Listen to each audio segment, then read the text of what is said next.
Radhe Radhe. Episode 496 ख्वाहिश का आना। सानवी के शांत होने के बाद रूहानी कमरे से आ गई। उसने देखा आयांश किसी से फ़ोन पर बात कर रहा था। हाँ रोहित, तुम गार्ड्स के साथ एयरपोर्ट चले जाना, 30 मिनट में उनकी फ़्लाइट लैंड होने वाली है। रूहानी मिरर के पास आकर अपनी ज्वेलरी निकालते हुए आयांश की बात खत्म होने का इंतज़ार करने लगी। बात खत्म होने के बाद उसने फ़ोन रखा तो रूहानी बोली, कौन आ रहा है? आयांश उसे देखते हुए बोला, रिहान चाचू, कुहू और सोनल चाची आ रहे हैं देहरादून से। ओह, रूहानी ने कहा। आयांश ने उसे देखा और बोला, क्या वो सब ठीक है? रूहानी उसी तरह बोली, हाँ वो सो गई बेचारी, हमें सानवी के लिए बहुत बुरा लग रहा है। आयांश ने कहा, तुम फिक्र मत करो, मैं कल उससे बात करूँगा। अचानक से रूहानी को आयांश से आकर लिपट गई। आयांश ने उसे ऐसे देखा तो हैरान हो गया। उसने कहा, हे तुम्हें क्या हुआ? रूहानी बोली, पता नहीं, कुछ अच्छा नहीं लग रहा। सानवी कितना प्यार करती है आरव से और अब वे सब उसके साथ हो रहा है। कितनी तकलीफ़ हो रही होगी उसे, हमें तो सोचकर ही डर लगता है। आयुष ने कहा, तुम्हें फिक्र करने की ज़रूरत नहीं है, सब ठीक हो जाएगा। रूहानी ने उसी तरह अपना सर ऊपर किया और बोली, क्या आप किसी के लिए ये सच में इतना आसान है? अगर हम आपसे कभी दूर चले जाएं, तो क्या आप हमारे बिना रह सकते हैं? यह सुनकर आयुष एकदम से हैरान हो गया। वो उसे खुद से दूर करते हुए बोला, पता नहीं तुम्हारे दिमाग में सब क्या से आता है, ऐसा कुछ नहीं होने वाला, ठीक है? और वो जाने लगा तो रूहानी ने उसका हाथ पकड़ लिया। आयुष ने अपनी आंखें बंद कर ली। रूहानी उसके सामने आते हुए बोली, बताइए ना, आपको हमसे कभी दूर रहने का हुआ तो क्या करेंगे आप? उसके इस तरह सवाल पे आयुष का दिल बेचैन हो गया। उसने रूहानी की आंखों में देखा और बोला, पता नहीं, शायद मैं तुम्हें भूल जाऊंगा कि तुम मेरी ज़िंदगी में कभी आई थी, क्योंकि मेरे पास तुमसे ज़रूरी भी कुछ चीज़ें हैं करने के लिए। रूहानी ने उसे हैरानी से देखा। वो उसके सीने पर मारते हुए बोली, आप ना बहुत बुरे हैं। आयुष उसके हाथ को पकड़ते हुए बोला, क्या इसमें बुरा होने वाली कौन सी बात है? तुमने सवाल किया तो मैंने जवाब दिया। रूहानी अपना मुंह फुलाकर दूसरी तरफ देखते हुए बोली, जाइए, हमें आपसे बात नहीं करनी। आप एक नंबर के खड़ूस, अकड़ू और घमंडी हैं। हाँ, सीधे से जवाब दे देते तो क्या हो जाता? आयुष ने हैरानी से उसे देखा। आज तक किसी ने उसे इस तरह बात करने की हिम्मत नहीं की थी। वो उसके पास आया और बोला, क्या कहा? क्या तुम जानती हो, मुझसे आज तक किसी ने इस तरह से बात करने की हिम्मत नहीं की। तुम वो पहली हो जो मुझसे इस तरह बात कर रही हो, और मैं उसके साथ कुछ नहीं कर रहा। रूहानी ने घूरकर उसे देखा और बोली, हाँ तो पत्नी है हम आपकी, आपको मरते दम तक हमारी सुननी पड़ेगी। हम इतनी आसानी से आपका पीछा नहीं छोड़ने वाले। अगर आप हमें भूलना भी चाहें ना, तो हम आपको भूलने देंगे। हाँ। आयुष हार मानते बोला, अच्छा ठीक है, नहीं करूँगा कुछ। अब तुम मुंह फुलाना बंद करो, तुम मुझे छोड़कर कहीं नहीं जा रही, ओके? जब देखो तब बच्चों की तरह मुंह फुलाती रहती हो। रूहानी दूसरी तरफ देखने लगी और बोली, हमें अब आपसे कोई बात नहीं करनी। आयुष बोला, अच्छा ठीक है, फिर मत करो, मैं रोहित के साथ जा रहा हूँ। हाँ तो जाइए उसी के साथ, रूहानी ने कहा। आयुष बाहर जाते हुए बोला, हाँ हाँ जा रहा हूँ, वैसे भी मेरे बहुत मन में हो रहा है आइसक्रीम खाने का। रूहानी ये सुनकर हैरान हो गई। वो उसके पीछे भागते हुए बोली, रुकिए रुकिए, आप हमारे बिना कहाँ जा रहे हैं? कुछ देर बाद रूहानी के हाथ में एक आइसक्रीम था और वो चाप से उसे खा रही थी। आयुष कार ड्राइव कर रहा था और रूहानी उसके बगल में बैठी बच्चों की तरह आइसक्रीम खा रही थी। खाते हुए उसके पूरे चेहरे पर आइसक्रीम लगी हुई थी। आयुष ने उसे ऐसे खाते देखा तो दूसरी तरफ देखने लगा। ये एक वक्त पर इतनी क्यूट, इनोसेंट और सिडेक्टिव क्यों लग रही है? तुम थोड़ा ढंग से नहीं खा सकती? कैसे बच्चों की तरह खा रही हो? आयुष ने कहा और उसकी तरफ हाथ बढ़ाया तो रूहानी ने अपना आइसक्रीम पीछे खींच लिया। जैसे वो उसे आयाश को नहीं देना चाहती हो। आयाश बोला, क्या है तुम्हारा मुंह साफ कर रहा हूँ। पूरे चेहरे पे आइसक्रीम लगा रखी है। और उसने अंगूठे से रूहानी के होठों के पास की आइसक्रीम साफ की। रूहानी अपने होठों पर जीभ फिराते हुए बोली, वो हमें क्या, आप हमारा आइसक्रीम, लग रहा था आप हमारा आइसक्रीम छीनने वाले हैं। और वो दांत दिखाने लगी। आयश ने अपना सर हिला दिया।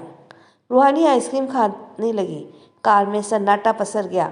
रूहानी ने आइसक्रीम खत्म किया और टिश्यू से अपने हाथ साफ करते हुए बोली, ये खत्म हो गया। आयश उसके मुंह से टिश्यू से साफ करते हुए बोला, बहुत जल्द खा ली तुमने। रूहानी उसकी बात ना समझते हुए बोली, है ना, हमें भी यही लग रहा है। आयश ने अपना सर हिलाया। रूहानी बोर होते हुए बोली, म्यूज़िक सिस्टम काम नहीं कर रहा है क्या? आयश बोला, मेरी कार में म्यूज़िक नहीं है।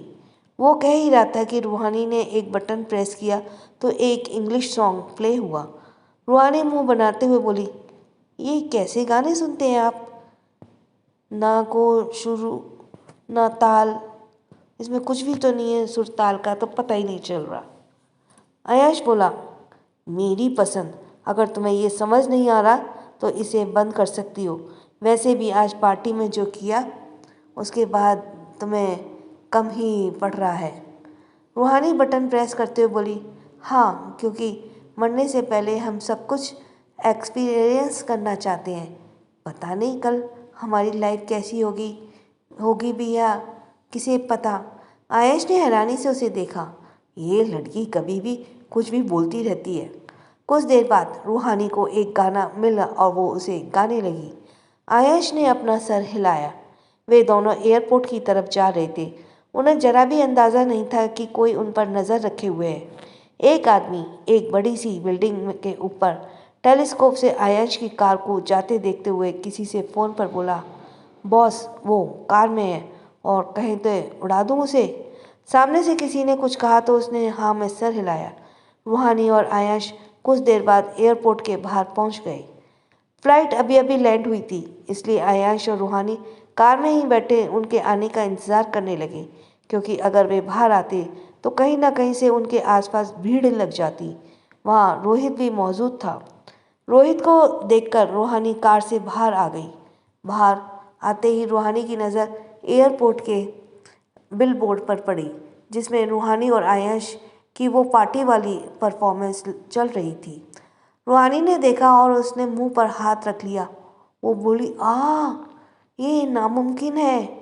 रोहित ने उसे खुश होते देखा तो मुस्कुराते हुए बोला, रूहानी मैम, आप बहुत टैलेंटेड है। आपने और सर ने आज कमाल ही कर दिया। रूहानी उसके सीने पे मारते हुए बोली, रोहित तुम भी ना, हम तो बस ऐसे ही। तभी एक लड़की भागते हुए उसके पास आ गई। भाभी। रूहानी और रोहित ने उस तरफ देखा। एक क्यूट सी लड़की भागते हुए उसकी तरफ आ रही थी और उनके पीछे ही रिहान और सोनल भी आ रहे थे। वो क्यूट सी लड़की हमारी ख्वाहिश थी, यानी कुहू। अब कुहू आकर रूहानी से लिपट गई। रूहानी ने खुश होते हुए कहा, Kuhu, I miss you so much. Ruhani ने रिहान और सोनल के ग्रीट किया। सोनल मुस्कुराते हुए उसके पास आई और उसके गले से लगते हुए बोली, तुमसे मिलकर अच्छा लग रहा रूहानी, तुम बहुत खूबसूरत हो। रूहानी मुस्कुराई और बोली, आप भी कोई कम नहीं है चाची जी, कौन कहेगा आपकी इतनी बड़ी बेटी भी है। उसकी बात सुनकर सोनल हंसने लगी। रिहान ने कहा, भाई ये तो मेरे ओयार का जादू है, जो तुम्हारी चाची इस उम्र में इतनी जवान नज़र आती है। और वो हंसने लगा। सोनल ने उसे घूरकर देखा तो रिहान ने अपने मुंह पर उंगली रख दी। उन्हें ऐसे देखकर रूहानी हंसने लगी। तभी कुहू ने कहा, रोहित भैया, आयश भैया नहीं आए? उन्होंने कहा था वो मुझे लेने आएंगे। रोहित कुछ कहता उससे पहले आयश कार से आते हुए बोला, प्रिंसेस, तुम मुझे बुलाओगे और मैं नहीं आऊँगा, ऐसा हो सकता है क्या? भाई। ख्वाहिश भागकर उसके पास आई। आयश ने उसे उठाया और हवा में गोल घुमाया। ख्वाहिश खिलखिलाने लगी। ख्वाहिश अभी 17 साल की थी और अच्छे से उसका ग्रोथ ना होने की वजह से वो काफ़ी दुबली पतली और छोटी सी थी। जिससे वो 13-14 साल की बच्ची लगती थी। आयंश ने उसे नीचे उतारा और अपने पॉकेट से एक बड़ी सी चॉकलेट निकालकर उसे देते हुए बोला, ये तुम्हारे लिए। ख्वाहिश ने खुशी होते हुए उससे कहा, थैंक यू भाई, और उसने उसके गाल पर चूम लिया।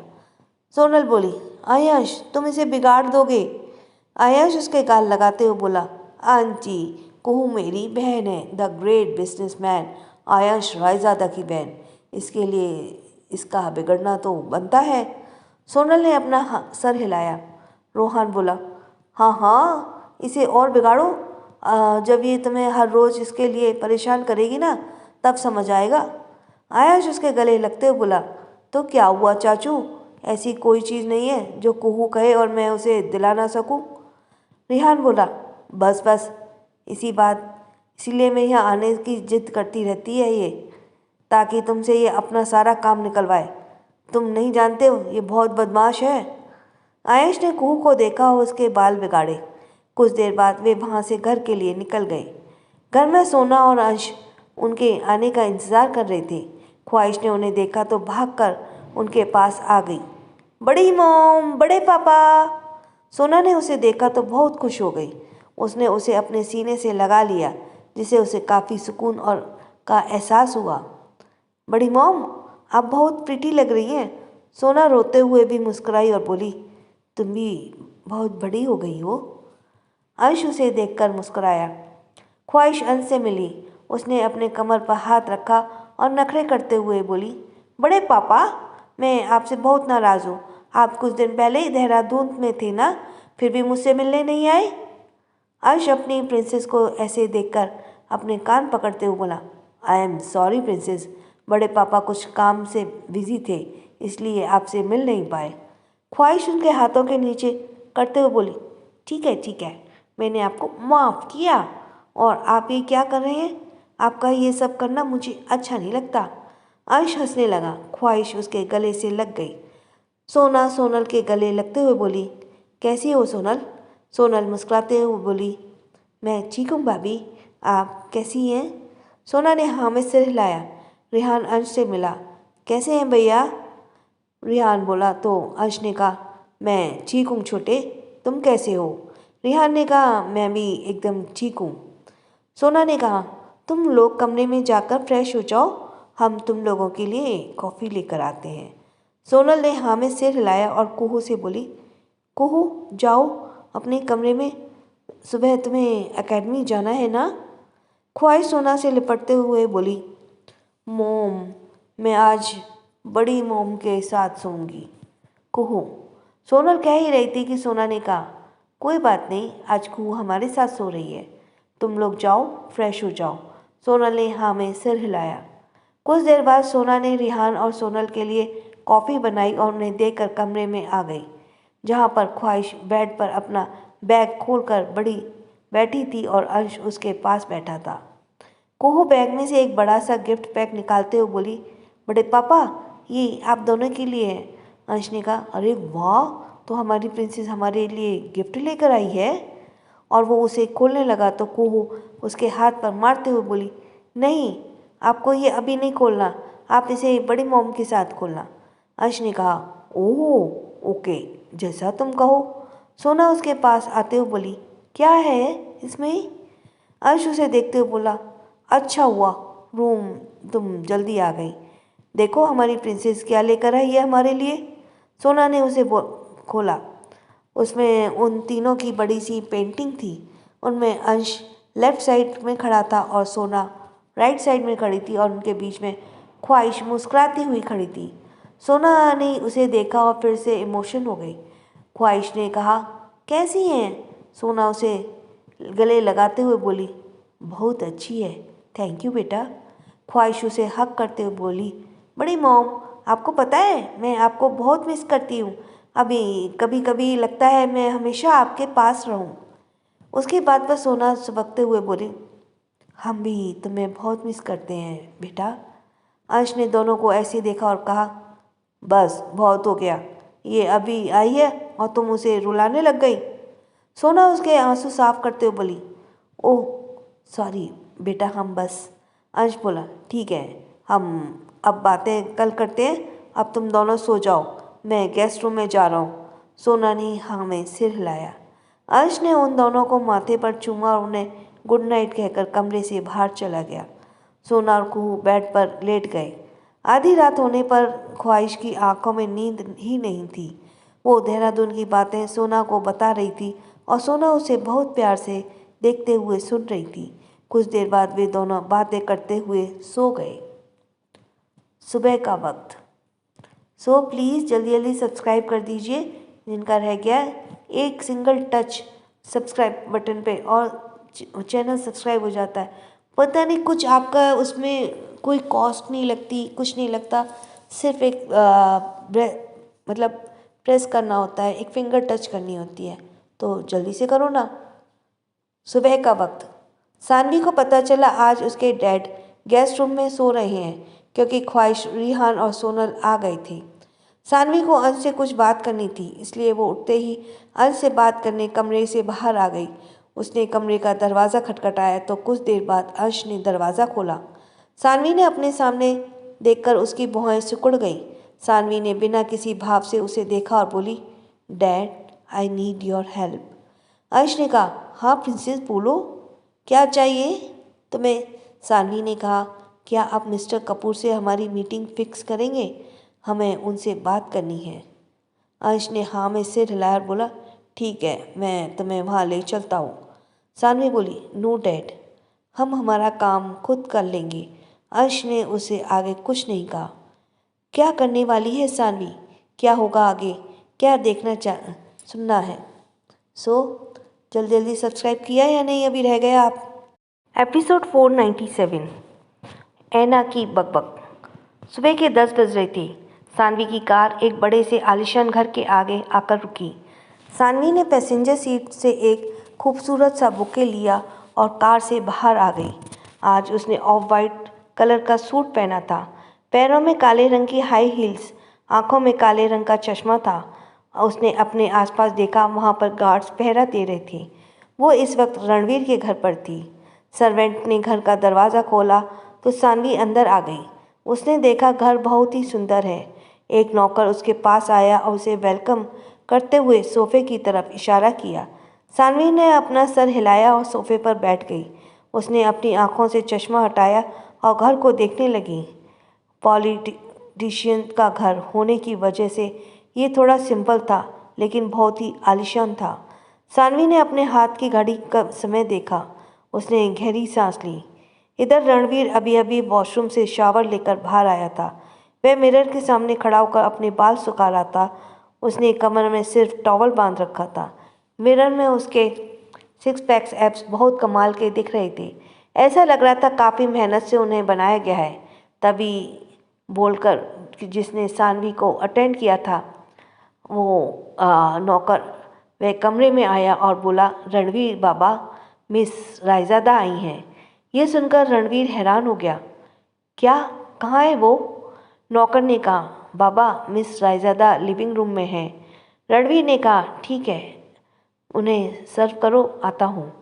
नौकर जाने लगा तो रणवीर उसे रोकते हुए बोला, सुने, उसे शुगर फ्री कॉफ़ी देना। नौकर चला गया। रणवीर कवर्ड के पास आया और अपने कपड़े देखने लगा। क्या पहनूं? ये ठीक रहेगा। उसने ब्राउन कलर का 3 पीस सूट पहना और जल्दी जल्दी बाल बनाते हुए कमरे से बाहर आया। वो लिविंग रूम में आया जहाँ पर सानवी बैठी थी। वो उसके पीछे आकर खड़ा हो गया। उसने गहरी सांस ली। जब से उसने आरव के सामने ये कहा था कि वो सानवी से प्यार करता है, तब से वो अपनी फीलिंग को लेकर श्योर हो रहा था। वो मुस्कुराया और सानवी के कंधे को पीछे से टैप करते हुए बोला, प्रिंसेस, तुम यहाँ क्या कर रही हो? सानवी पीछे मुड़ी। रणवीर को देखा तो खड़ी हो गई। उसने कहा, हाँ हाँ, हम यहाँ। वो कह ही रही थी कि रणवीर ने उसके हाथ के बुके देखा तो खुश होते हुए बोला, तुम ये मेरे लिए लाई हो? Thank you. कहते हुए वो उसे लेने चाहा तो सानवी ने उसके हाथ पर मारा और बोली, इडियट, ये तुम्हारे लिए नहीं है। रणवीर ने कंफ्यूज होते हुए पूछा, तो फिर किसके लिए है? उसने सवाल किया तो सीढ़ी से उसके डैड मिस्टर कपूर की आवाज़ आई। अरे सानवी बेटा, तुम आ गई? आई एम सॉरी मैंने तुम्हें इंतज़ार कराया। अंश ने पहले ही मिस्टर कपूर को इन्फॉर्म कर दिया था कि सानवी उनसे मिलने आने वाली है। सानवी मुस्कुराई और उनके पास आते हुए बोली, कोई बात नहीं अंकल कपूर, हम बस अभी ही आए हैं। और उसने उस बुके को मिस्टर कपूर के आगे किया। मिस्टर कपूर ने उसे लिया और हंसते हुए बोले, अरे बेटा तुम भी ना, तुम्हें फॉर्मेलिटी करने की ज़रूरत नहीं है, तुम हमारी बेटी की तरह हो। Thank you uncle Kapoor, Saanvi ने बहुत रिस्पेक्ट के साथ उसे कहा। रणवीर पीछे खड़े होकर उसे देख रहे थे। उसे कहा, रणवीर? उसने सही कहा, तुम सच में इडियट हो। और वो अपने सर के पीछे खुजाने लगा। मिस्टर कपूर ने कहा, चलो हम वहाँ चलकर बात करते हैं। और सानवी को लेकर कॉरिडोर पर सोफे पर आ गए। सानवी भी आ गई। वहाँ से सुंदर सा गार्डन दिखाई दे रहा था।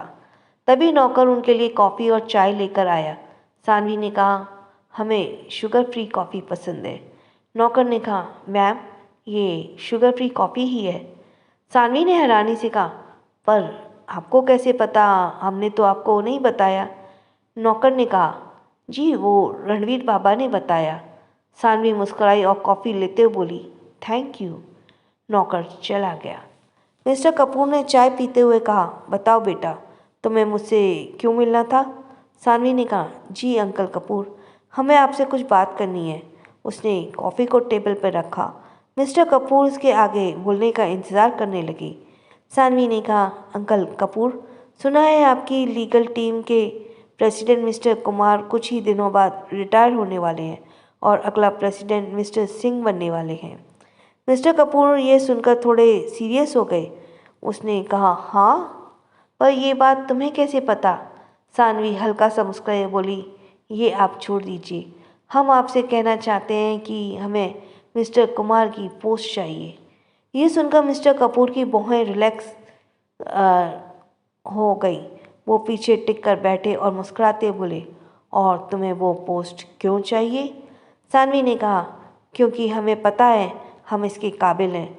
आप हम पर भरोसा करके देखिए, हम आपको निराश नहीं करेंगे। मिस्टर कपूर ने उसे इतना कॉन्फिडेंट होकर बात करते हुए देखा तो कहा, ठीक है, 1 सप्ताह बाद हेडक्वार्टर में आकर मिलो। सानवी बहुत खुश हो गई। वो यही तो चाहती थी, अपने पर्सनल लाइफ में ब्रेक लेकर अब वो काम करना चाहती थी। सानवी ने कहा, thank you so much uncle Kapoor. Mister Kapoor मुस्कुराए और सानवी को कंधा थपथपाते हुए चले गए। उसके जाने के बाद सानवी ने गहरी सांस ली। तभी रणवीर उसके पास आते बोला, क्या मैं जान सकता हूँ तुम डैड से क्या बात कर रही थी? सोनल बोली। सानवी बोली, ये तुम्हें कुछ दिनों बाद पता चल जाएगा। और वो बैठकर कॉफ़ी पीने लगी। रणवीर उसके पास बैठ गया और उसके हाथ से कॉफ़ी लेते हुए बोला, ये ठंडी हो गई, तुम इसे रहने दो। सानवी ने मुंह बनाया, लेकिन रणवीर ने उसकी झूठी कॉफ़ी पीते देख कर हैरान हो गई। अरे तुम इसे क्यों पी रहे हो? रणवीर ने कहा, क्योंकि मुझे ठंडी कॉफ़ी पसंद है। सानवी ने अपना सर हिलाया। रणवीर बोला, क्या तुमने ब्रेकफास्ट किया? सानवी ने हाँ में सिर हिलाया। रणवीर ने मग टेबल पर रखा और सानवी का हाथ पकड़कर उसे खड़ा करते हुए बोला, ठीक है, चलो मेरे साथ, मैं तुम्हें मेरा ऑफिस दिखाता हूँ। Raizada Haveli. So you are listening from Kanha, हम सबके कान्हा चैनल, जल्दी से सब्सक्राइब करो। रायज़ादा हवेली। ख्वाहिश सुबह ही एकेडमी चली गई थी, क्योंकि कुछ ही देर बाद उसका मैच होने वाला था। रिहान उसे सुबह ही ले गया था। घर के सभी लोग मैच देखने जा रहे थे। सब ने सानवी को चीयर्स करने के लिए उसकी टीम के कपड़े पहने थे। आयुष मैच देखने नहीं जा रहा था, क्योंकि आज वो कहीं बाहर जा रहा था, पर रूहानी उसके साथ चली गई। कुछ देर बाद वे स्टेडियम में थे। वहाँ पर 2 टीम मैच के लिए तैयार थी। आयुष, सोना, सारांश, रिहान, सोनल, आद्या और रूहानी मैच देखने आई थी। सुबह सुबह वंश शांति से सो रहा था, पर भगवान का ये कहाँ मंजूर होने वाला था। सुबह सुबह उसके कमरे का दरवाज़ा किसी ने जोर जोर से खटखटाया। वंश, जो पेट के बल लेटा हुआ था, इस आवाज़ को सुनकर अपने कान के तकिए से कवर करने लगा, पर दरवाज़ा बजना बंद नहीं हुआ। वो चिल्लाते हुए उठा। उसने गुस्से से दरवाज़ा खोला और चिल्लाते हुए बोला, जय, क्या तुम्हें सुबह सुबह मरने का शौक़ है? पर जवाब में उसे एक प्यारी सी आवाज़ आई, गुड मॉर्निंग वीआर। वंश की आंखें पूरी तरह से खुल गई। उसने देखा उसके सामने एक क्यूट सी फ्रॉक में खड़ी थी। उसके बालों में पोनी टेल बना था। जय ने सुबह ही उसके लिए कपड़ों का इंतजाम कर दिया था। वो बोला, तुम सुबह सुबह यहाँ क्या कर रही हो? ऐना कमरे के अंदर आते हुए बोली, मैं तो यहाँ आपको जगाने आई थी। मैंने सोचा हम ब्रेकफास्ट साथ करेंगे। और वो कमरे को देखने लगी। वंश ने एनी कमर के हाथ रखा और उसे घूरते हुए बोला, तुम अभी मेरे कमरे में बाहर जाओ। किसने कहा तुम्हें यहाँ आने के लिए? तभी ऐना की नज़र वंश के गन पर पड़ी। उसने उसे उठाकर देखा और बोली, वाओ, क्या ये उस दिन की तरह रियल है? वंश घूरते हुए उसके पास आया और उसे छीनते हुए बोला, क्या मैं इसे तुम्हें शूट करके दिखाऊं? ये रियल है या नहीं? ऐना ने मुंह बनाया और बोली, नहीं, आप इसे खुद को शूट क्यों नहीं करते? अगर आप मर जाएंगे तो मैं समझ जाऊंगी ये रियल है। Shut up! वंश ने गुस्से से कहा और उसके बाजू को पकड़कर उसे कमरे से बाहर ले गया। वो उसे झटक कर छोड़ते हुए बोला, अब अगर तुमने मुझे और परेशान किया तो आई स्वेयर मैं तुम्हें शूट कर दूंगा। ऐना ने मुंह बनाया और वो वहाँ से जाते हुए बोली, ठीक है, अब आप जल्दी से आओ, हम ब्रेकफास्ट करेंगे। वंश ने उसके मुंह पर दरवाज़ा बंद कर दिया। अब उन्हें क्या हुआ, मैं तो कमरे से बाहर आ गई ना? ऐना ने कंफ्यूज होते हुए कहा और अपने कंधे उठाते हुए वहाँ से जाने लगी तो जय उसे सामने से आते हुए नजर आया। जय ने उसे देखा तो कहा, तुम यहाँ क्या कर रही हो? ऐना बोली, कुछ नहीं, बस ऐसे ही। बोलो, मुझे मीट दो, मुझे माया से दोस्ती करनी है। जय ने सरकास्टिकली कहा, तुम्हें पता है ना माया बहुत खतरनाक है। माया, हाँ मैं जानती हूँ, मैं बस उससे दोस्ती करना चाहती हूँ। ये कहते हुए उसने जय को देखा पर जय अभी वहाँ नहीं था। अरे तुम कहाँ गए? अजीब लोग हैं। वो जल्दी से बाहर आ गई। जय वंश के कमरे में आ गया। वंश सोफे पर बैठकर अपने सर को मसाज कर रहा था। वो बोला, वीआर, इस लड़की के बारे में कुछ पता नहीं चल रहा है। कहाँ से आई है और कहाँ रहती है, कुछ भी नहीं पता। वंश ने गहरी सांस ली। तभी वंश का फ़ोन बजने लगा। उसने देखा ये रितिका का फ़ोन है। उसने फ़ोन को साइलेंट कर दिया। जय उसे छोड़कर चला गया। उसने ऐना को देखा जो गार्डन एरिया में बैठकर माया से कुछ दूरी पर उसके सामने बैठी थी। माया एक चेन से बंधी थी। ऐना उसके सामने घुटनों को मोड़ के बैठी थी और अपने माथे पर एक उंगली टैप करते हुए कुछ सोच रही थी। कुछ देर बाद उसने कहा, तुम्हें नहीं लगता यहाँ के लोग थोड़े बोरिंग हैं? मतलब कोई किसी से बात ही नहीं करता और वो वीआर तो बहुत ही खड़ूस है। मैंने आज से पहले उसके जैसा इंसान नहीं देखा। उसने गहरी सांस ली और वो बोली, डैड, पता नहीं आप मुझे कब ढूंढने आएंगे। मैं यहाँ परेशान हो गई हूँ।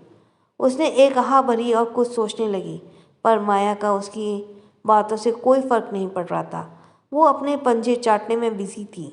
तभी ऐने के दिमाग में कुछ आया और वो आलती पालती मोड़ कर बैठते हुए बोली, अच्छा एक बात बताओ। मैंने एक दिन मेरी बिल्ली से पूछा 2+1 कितने होते हैं, तो उसने क्या जवाब दिया होगा? उसका सवाल सुनकर माया अपना काम करते रुककर देखने लगी।